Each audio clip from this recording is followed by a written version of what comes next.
Hello students, welcome to our official YouTube channel crack Bengal. আমি ওয়াসিম তোমাদের জন্য নিয়ে এসেছি। দেখো, তোমাদের ভালোবাসায় আগের ভিডিওটা খুব ভালোবাসা দিয়েছো, তাই আবার একটা সেশন নিয়ে এসেছি ডাব্লিউবিপি কেপি জিকে 2025 ক্লাস 3। তো চলো, খুবই ইম্পর্টেন্ট কোশ্চেন তোমরা দেখতে পাবে, নিজেকে রিলেট করতে পারবে যে হ্যাঁ তুমি কতদূর পড়াশোনা প্রস্তুতি করেছো, কতগুলো অ্যান্সার করতে পারছো। প্রথমে তোমরা কোশ্চেনটা দেখবে, পজ করবে, নিজে অ্যান্সার দেওয়ার চেষ্টা করবে, তারপর আমার সঙ্গে অ্যান্সারটা মিলিয়ে নেবে। তো চলো, এখানে আমি কোনো অপশান ডিসকাস করবো না তোমাদের সাথে, ডাইরেক্ট অ্যান্সারে চলে যাবো কোশ্চেন বলার পর। কারণ আমরা এখানে প্রত্যেকটা ক্লাসে 50টা করে কোশ্চেন রাখছি, তো এর ফলে অনেকটা লেন্দি বা লং টাইম লেগে যাবে, যেটা তোমাদের বিরক্ত বোধ হতে পারে। তাই অল্প টাইমের মধ্যে আমি প্রচুর জিকে করানোর তোমাদের চেষ্টা করব পরীক্ষার আগে। তো চলো ক্লাসটিকে শুরু করি। দেখো, নর্মদা নদীর নামের অর্থ কি? চারটে অপশন তোমরা দেখতে পাচ্ছ। নর্মদা নদীর নামের অর্থ হলো, ডাইরেক্ট অ্যান্সারে যাব, অপশন এ, গভীর নীল জল। ওকে, চলো নেক্সট দেখি। কাবেরী নদীর নামের অর্থ কি? নদীর নামের অর্থ দিয়ে কোশ্চেনগুলো আছে। তো কাবেরী নদীর নামের অর্থ হলো বাগানযুক্ত সরোবর। ওকে, চলো নেক্সট কোশ্চেন দেখব। উত্তর পূর্ব রেলের সদর দপ্তর কোথায়? উত্তর পূর্ব মানে বুঝতে পারছো, নর্থ ইস্ট। তো নর্থ ইস্ট রেলের সদর দপ্তর কোথায়? চারটে অপশন দেখতে পাচ্ছ, রাইট অ্যান্সার হয়ে যাবে সরাসরি Gorakhpur. Option C is the right answer. Okay, চলো নেক্সট কোশ্চেন দেখব। জেরোপথ্যালমিয়া রোগ কোন ভিটামিনের অভাবে হয়? জেরোপথ্যালমিয়া রোগ কোন ভিটামিনের অভাবে হয়? চলো বলো, right answer option B, vitamin A এর অভাবে হয়। ওকে, চলো নেক্সট কোশ্চেনটা খুবই ইজি তোমাদের জন্য। আসামের রাজধানীর নাম কি? আসামের রাজধানীর নাম সরাসরি উত্তর অপশন বি, আসামের রাজধানীর নাম হচ্ছে দিসপুর। ওকে, চলো নেক্সট কোশ্চেন দেখব।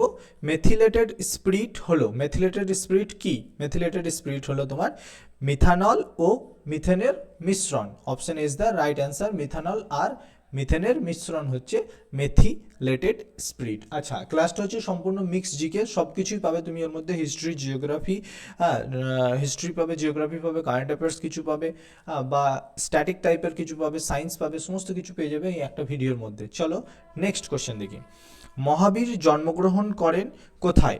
মহাবীর কোথায় জন্মগ্রহণ করেন? রাইট অ্যান্সার, মহাবীর জন্মগ্রহণ করেন বৈশালীতে। ওকে, নেক্সট কোশ্চেন দেখব। ইবন বতুতা ভারতে আসেন কার রাজত্বকালে? ইবন বতুতা কার রাজত্বকালে ভারতে আসেন? Mohammad bin Tughlaq. Option C is the right answer. Mohammad bin তুগলকের আমলে ইবন বতুতা ভারতে আসেন। ওকে, নেক্সট কোশ্চেন দেখব। ইসরায়েলের মুদ্রার নাম কি? ইসরায়েলের মুদ্রার নাম, এই মুদ্রা দিয়ে কোশ্চেনগুলো খুবই ইম্পর্টেন্ট কিন্তু, ঠিক আছে, কোনো না কোনো পরীক্ষায় এসেই থাকে। তো বিভিন্ন দেশের মুদ্রার নাম তোমরা মনে রাখবে। তো ইসরায়েলের মুদ্রার নাম হচ্ছে অপশন বি, রাইট অ্যান্সার, সেকেল। ওকে, চলো নেক্সট কোশ্চেন দেখব। ডিব্রল কোন খেলার সঙ্গে যুক্ত? এটাও এক ধরনের ইম্পর্টেন্ট কোশ্চেন, কোনটি কোন খেলার সঙ্গে যুক্ত? তো ডিব্রল কোন খেলার সঙ্গে যুক্ত? ডিব্রল হচ্ছে তোমার ফুটবল খেলার সঙ্গে যুক্ত। ওকে, নেক্সট কোশ্চেনে যাব। সরকারিভাবে ভারত প্রথমবার অলিম্পিকে অংশগ্রহণ করে কত সালে? কে বলতে পারবে? ঝটপট কমেন্ট করো। তো রাইট অ্যান্সার হয়ে যাবে 1932 সালে সরকারিভাবে ভারত প্রথমবার অলিম্পিকে অংশগ্রহণ করে। বারবার বলছি, আমার কোশ্চেনটা শুনবে, পজ করার চেষ্টা করবে, দেন অ্যান্সার করার চেষ্টা করবে নিজে, তারপরে আমার অ্যান্সারটা চেক করবে যে তুমি ঠিক বলেছো না ভুল বলেছো।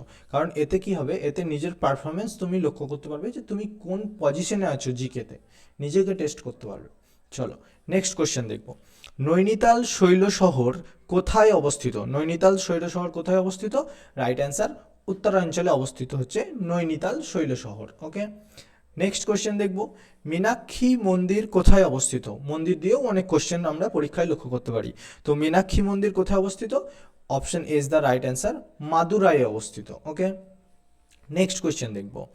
সেন্ট্রাল রোড রিসার্চ ইনস্টিটিউট কোথায় অবস্থিত? সেন্ট্রাল রোড রিসার্চ ইনস্টিটিউট অবস্থিত, ডাইরেক্ট অ্যান্সার অপশন বি, দিল্লিতে। ওকে, নেক্সট কোয়েশ্চেন দেখব। ইম্পর্টেন্ট কোয়েশ্চেন, খুবই ইম্পর্টেন্ট কোয়েশ্চেন। তামাক উৎপাদনে কোন দেশ প্রথম? তামাক উৎপাদনে কোন দেশ প্রথম? রাইট অ্যান্সার, চীন। তামাক উৎপাদনে প্রথম দেশ হচ্ছে চীন। ওকে, নেক্সট কোয়েশ্চেন দেখব। আলজেরিয়ার ভাষা কি? আলজেরিয়া একটা দেশ, তো আলজেরিয়ার ভাষা কি? আরবি। আরবি হবে সঠিক উত্তর। ওকে, নেক্সট কোশ্চেন দেখব। পৃথিবীর গভীরতম মহাসাগর হলো, পৃথিবীর গভীরতম মহাসাগর কি? অপশন দেখো। তো রাইট অ্যান্সার হয়ে যাবে প্রশান্ত মহাসাগর হচ্ছে পৃথিবীর গভীরতম মহাসাগর। ওকে, নেক্সট কোশ্চেন দেখবো, মুস্তাক আলী কিসের সঙ্গে যুক্ত? এই ধরনের কোশ্চেনগুলোও ইম্পর্টেন্ট স্ট্যাটিক জিকের ক্ষেত্রে। তো মুস্তাক আলী কিসের সঙ্গে মানে কিসের সঙ্গে যুক্ত? তো রাইট অ্যান্সার হয়ে যাবে মুস্তাক আলী সেতার যন্ত্রের সঙ্গে যুক্ত। ওকে, নেক্সট কোশ্চেন, তামার পাত্রে যে সবুজ মরচে পড়ে তার নাম কি? তোমরা অনেক সময় দেখেছো তামার পাত্র যেগুলো বাটি থালা হয়, অনেক সময় দেখবে সবুজ রঙের একটা মরচে পড়ে যায়, ঠিক আছে? তো এই সবুজ রঙের মরচের নাম কি? সবুজ রঙের মরচের নাম হলো malachite. Option B is the right answer. Next question দেখব, কোন মাটি তাপে সহজে গলে না? তো কোন মাটি তাপে সহজে গলে না?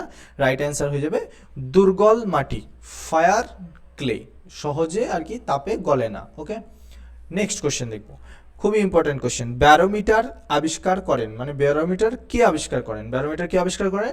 রাইট অ্যান্সার হয়ে যাবে টরিসেলি আবিষ্কার করেন ব্যারোমিটার। ওকে, নেক্সট কোশ্চেন, ভারতের ম্যানচেস্টার কাকে বলা হয়? এটাও খুব ইম্পর্টেন্ট কোশ্চেন, বারবার তোমরা লক্ষ্য করে থাকবে, আশা করছি এর অ্যান্সারও তোমরা নিজেরাই দিতে পারবে, ঠিক আছে? VVI। ওকে, চলো, ভারতের ম্যানচেস্টার কাকে বলা হয়? গুজরাটের আহমেদাবাদকে। ওকে, নেক্সট কোশ্চেন দেখব, মিত্র বাংলা সাহিত্যে টেকচাঁদ ঠাকুর নামে কাকে ডাকা হয়? তো মিত্র বাংলা সাহিত্যে টেকচাঁদ ঠাকুর নামে কাকে ডাকা হয়? মিত্র বাংলা সাহিত্যে না না না, মিত্র বাংলা সাহিত্যে নয়, সরি, বাংলা সাহিত্যে টেকচাঁদ ঠাকুর নামে কাকে ডাকা হয়? তো বাংলা সাহিত্যে টেকচাঁদ ঠাকুর নামে প্যারিচাঁদ মিত্রকে ডাকা হয়। এই টাইপিং মিস্টেক, এই মিত্রটা উপরে উঠে চলে গেছে। তো রাইট অ্যান্সার হবে প্যারিচাঁদ মিত্রকে টেকচাঁদ ঠাকুর নামে ডাকা হয়। ওকে, নেক্সট কোশ্চেন দেখব, আন্তর্জাতিক অর্থ ভাণ্ডার, ইন্টারন্যাশনাল মনিটারি ফান্ড, আন্তর্জাতিক অর্থ ভাণ্ডারের সদর দপ্তর কোথায়? তো আন্তর্জাতিক, এগুলো পড়েছো অনেক, বারবার পড়তে হয়, কম্পিটিটিভ ওয়ার্ল্ডে থাকতে গেলে সদর দপ্তর তোমাকে জানতেই হবে। তো IMF, আন্তর্জাতিক অর্থ ভাণ্ডারের সদর দপ্তর কোথায়? তো রাইট অ্যান্সার হয়ে যাবে ওয়াশিংটন। চলো, নেক্সট কোশ্চেন দেখব, 12ই জানুয়ারি কার জন্মদিবস পালন করা হয়? খুবই ইজি কোশ্চেন আর ইম্পর্টেন্ট কোশ্চেনও। তো 12ই জানুয়ারি কার জন্মদিবস পালন করা হয়? বিবেকানন্দ জন্মদিবস পালন করা হয়। ওকে, নেক্সট কোশ্চেন দেখবো একটা সায়েন্স থেকে, সরল ভোল্টীয় কোষের EMF কত? তো সরল ভোল্টীয় কোষের EMF হচ্ছে 1.08 ভোল্ট। ওকে, নেক্সট কোশ্চেন, বিশ্বভারতী কে প্রতিষ্ঠা করেন? এর থেকে ইজি কোশ্চেন আর হয়ই না। তো রাইট অ্যান্সার রবীন্দ্রনাথ ঠাকুর। চলো, নেক্সট কোশ্চেন দেখি, উপভোক্তা জোট কার সৃষ্টি? উপভোক্তা জোট কার সৃষ্টি বা কার রচয়িতা, মানে কে রচনা করেছিলেন উপভোক্তা জোট? রাইট অ্যান্সার হয়ে যাবে লর্ড ওয়েলেসলি। ওকে, নেক্সট কোশ্চেন দেখব, এশিয়ার দীর্ঘতম নদী কি? এটাও ইম্পর্টেন্ট কোশ্চেন, হয়তো অনেক সময় আমরা কনফিউজ হয়ে যাই। কখন কনফিউজটা বেশি হয়? পড়ার সময় নয়, পরীক্ষার সময় কনফিউজ আমরা বেশি হয়ে যাই এই ধরনের ইজি কোশ্চেনগুলো। বাট তোমরা রিভিশন করতে থাকবে, তাহলে এই কনফিউশনটা তোমাদের কেটে যাবে, ঠিক আছে? তো এশিয়ার দীর্ঘতম নদী হলো ইয়াংশিকিয়াং। ওকে, চলো, নেক্সট কোশ্চেন দেখব, দিল্লির সুলতান, মানে কোন সুলতান প্রথম রাজপুতানা জয় করে? দিল্লির কোন সুলতান প্রথম রাজপুতানা জয় করে? আলাউদ্দিন খিলজি। ওকে, চলো, নেক্সট কোশ্চেন দেখব, দাড়ি কামানোর আয়নায় ব্যবহৃত দর্পণ, মানে দাড়ি যখন তোমরা কামাও সেলুনে বা যেখানে বাড়িতেই হোক, সেই আয়নায় কোন দর্পণ ব্যবহার করা হয়? তো রাইট অ্যান্সার হয়ে যাবে অবতল দর্পণ ব্যবহার করা হয়। ওকে, নেক্সট কোশ্চেন, ভারতীয় অর্থনৈতিক পরিকল্পনার রূপকার কে? ভারতীয় অর্থনৈতিক পরিকল্পনার রূপকার হচ্ছে M বিশ্বেশ্বরাইয়া। ওকে, মনে রাখবে, এটা হয়তো আনকমন কোশ্চেন হতে পারে তোমাদের জন্য। নেক্সট কোশ্চেন, নেপোলিয়ান যুগের শেষের প্রতীক কোন যুদ্ধ? নেপোলিয়ান যুগের শেষের প্রতীক কোন যুদ্ধ? ওয়াটারলুর যুদ্ধ হচ্ছে নেপোলিয়ান যুগের শেষ প্রতীক যুদ্ধ। ওকে, এটা কত সালে হয়েছিল? এটা তোমার 1815 সালে 18ই জুন হয়েছিল। ওকে, এটাও মনে রাখতে পারো। নেক্সট কোশ্চেন দেখব, জাতীয় কংগ্রেসের প্রথম অধিবেশন কোথায় বসে? জাতীয় কংগ্রেসের প্রথম অধিবেশন কোথায় বসে? মনে রাখবে, বোম্বাইয়ে। ওকে, নেক্সট কোশ্চেন, সরকার জনগণের, জনগণের জন্য, জনগণের দ্বারা, ওকে, এই কথাটি কে বলেছিলেন? তো রাইট অ্যান্সার সরাসরি আব্রাহাম লিঙ্কন বলেছিলেন। নেক্সট কোয়েশ্চেন, আমেরিকার স্বাধীনতা যুদ্ধ হয় কাদের সঙ্গে? আমেরিকার স্বাধীনতা যুদ্ধ হয় ব্রিটেনের সঙ্গে। ওকে, নেক্সট কোয়েশ্চেন দেখব, প্রাথমিক শিক্ষার ধারণা কে দেন? প্রাথমিক শিক্ষার ধারণা দেন আমাদের মহাত্মা গান্ধী। নেক্সট কোশ্চেন, মহাত্মা গান্ধী জন্মগ্রহণ করেন কোথায়? এই কোশ্চেন তো আসেই আসে, বারবারই আসে। মহাত্মা গান্ধী জন্মগ্রহণ করেন পোরবন্দরে। ওকে, গান্ধী নিয়ে তো পুরো একটা এরা আছে যেখান থেকে কোশ্চেন আসেই পরীক্ষায়। নেক্সট কোশ্চেন দেখব, মহাত্মা গান্ধীর জন্ম তারিখ, মানে কত তারিখে জন্মগ্রহণ করেন? আমরা সবাই জানি গান্ধী জয়ন্তী পালন করে থাকি 2রা অক্টোবর। ওকে, নেক্সট কোশ্চেন, বিজয়নগর সাম্রাজ্য কোন নদীর তীরে অবস্থিত? বিজয়নগর সাম্রাজ্য তুঙ্গভদ্রা নদীর তীরে অবস্থিত। ওকে, নেক্সট কোশ্চেন, পূর্ণ স্বরাজের দাবি ওঠে কোন কংগ্রেস সম্মেলনে?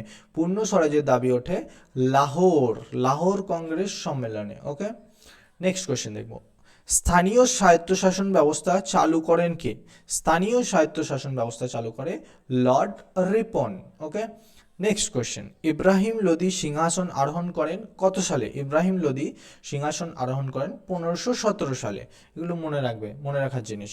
কোন ভিটামিনের অভাবে রাতকানা রোগ হয়? কোন ভিটামিনের অভাবে? ভিটামিন এর অভাবে রাতকানা রোগ হয়। ওকে, নেক্সট কোশ্চেন দেখব, হৃৎপিণ্ড যে ঝিল্লির দ্বারা আবৃত তার নাম কি? হৃৎপিণ্ড যে ঝিল্লির দ্বারা আবৃত তার নাম হচ্ছে পেরিকার্ডিয়াম। ওকে, নেক্সট কোশ্চেন, কোন গ্রন্থিকে প্রভু গ্রন্থি বলা হয়? এভু না, প্রভু গ্রন্থি হবে। তো কোন গ্রন্থিকে প্রভু গ্রন্থি বলা হয়? এটা আমরা সবাই জানি, পিটুইটারি গ্রন্থিকে প্রভু গ্রন্থি বলা হয়। চলো নেক্সট কোশ্চেন দেখব, রাইবোজোমের প্রধান কাজ কি? রাইবোজোমের প্রধান কাজ হচ্ছে প্রোটিন সংশ্লেষণ করা। নেক্সট কোশ্চেন দেখব, সংসদের যৌথ অধিবেশনে সভাপতিত্ব করেন কে? তো রাইট অ্যান্সার হবে লোকসভার স্পিকার সংসদের যৌথ অধিবেশনে সভাপতিত্ব করেন। নেক্সট কোশ্চেন, বিশ্ব পরিবেশ দিবস কবে পালন করা হয়? খুবই ইজি আর ইম্পর্টেন্ট কোশ্চেন। তো বিশ্ব পরিবেশ দিবস পালন করা হয় থাকে প্রতি বছর 5ই জুন। নেক্সট কোশ্চেন, বিশ্ব রক্তদান দিবস কবে পালন করা হয়? বিশ্ব রক্তদান দিবস পালন করা হয়ে থাকে 14ই জুন। চলো সেশনটা এখানেই শেষ করলাম, আশা করছি ভালো লেগেছে। তোমরা জানাবে কমেন্ট বক্সে যে সেশনটি কেমন লেগেছে। এভাবেই আরও সেশন চালাবো কিনা তোমাদের জন্য, প্রচুর জিকে পড়াতে পারবো এইভাবে তোমাদের জন্য। তো তোমরা কমেন্ট বক্সে জানিও যে আরও ক্লাস তোমাদের এরকম লাগবে কিনা। আর এটাও জানিও যে ডাব্লিউবিপি প্রিভিয়াস ইয়ারের স্পেশাল কোনো ক্লাস করাবো কিনা, প্রিভিয়াস ইয়ারে যত জিকে কোশ্চেন এসছে সেটা একবার পড়িয়ে দেবো কিনা। এই ধরনের মিক্স জিকে তো চলতেই থাকবে, কারণ এগুলো অনেক ইম্পর্টেন্ট পরীক্ষার জন্য। ঠিক আছে, তো চলো ঝটপট কমেন্ট বক্সে কমেন্ট করে জানিয়ে দাও। চলো ততক্ষণের জন্য থ্যাংক ইউ সো মাচ।